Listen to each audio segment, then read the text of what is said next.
Thank you for tuning in to Terry Swoop Videos. On today's video, I'm going to do a Where Are They Now on Lola Falana. Lola Falana was a very popular dancer and singer during the 70s and 60s. She's one of the greatest dancers of all time. She's one of the greatest choreographers of all time. She paved the way for a lot of black actresses and black dancers during the 60s and 70s. She started off on Broadway during the 60s, and then she transitioned into an actress and a singer in the 70s. I'm afraid what we're dealing with here is an acute case of dementia praecox. And just exactly what does that mean? We're talking Looney Tunes. Oh, no, really, I'm fine. It's just that I always wanted to be on your show. Lola, look, you're a big star. Believe me, you don't want to be on our show. Yeah. It'll be the end of your career. Yeah. I don't believe that. Now, do you want me to sing or do you want me to sing? Get my drift? Ladies and gentlemen, one of the many friends of Sha-Na-Na, a lady who don't mind taking chances, a great little singer and dancer, Miss Lola Falana.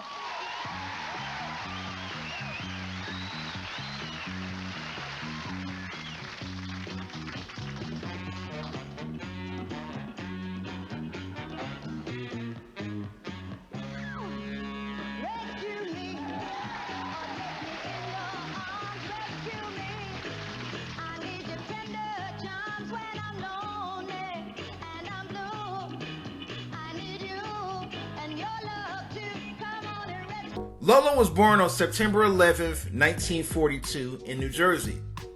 She started taking dance classes at an early age at 6 years old. In 1952, her family moved to Philadelphia. And this is where she was raised. This is where she went to high school. This is where she graduated high school. After high school, she started dancing on Broadway. And she was discovered by Sammy Davis Jr. And as you all know, Sammy Davis Jr. is looked at as one of the greatest tap dancers of all time. And they started having an affair because he was actually married at the time. Sammy was married to Mae Britt, a white woman. And this was one of the first interracial marriages in the history of the country. But once she found out about his affair with Lola Falana, this led to their divorce in 1969. Now, Sammy doesn't leave his wife and run off with Lola. They eventually break out and they just become friends. And she always admired him as a performer, and she always admired him as somebody that gave her a chance in Hollywood when nobody else did. Now, in the 1970s, she had her own variety show.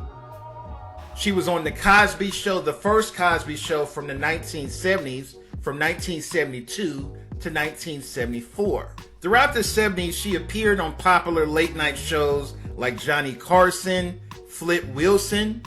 She was one of the biggest stars of the 70s. But during the 80s, her career kind of sizzled off and went downhill when she was diagnosed with multiple sclerosis. When she was diagnosed with multiple sclerosis, it made her hard to move the left side of her body. And she wasn't able to dance anymore or sing anymore. As she got older, she became more religious. She became a Roman Catholic, and she retired from the entertainment industry during the mid-1990s.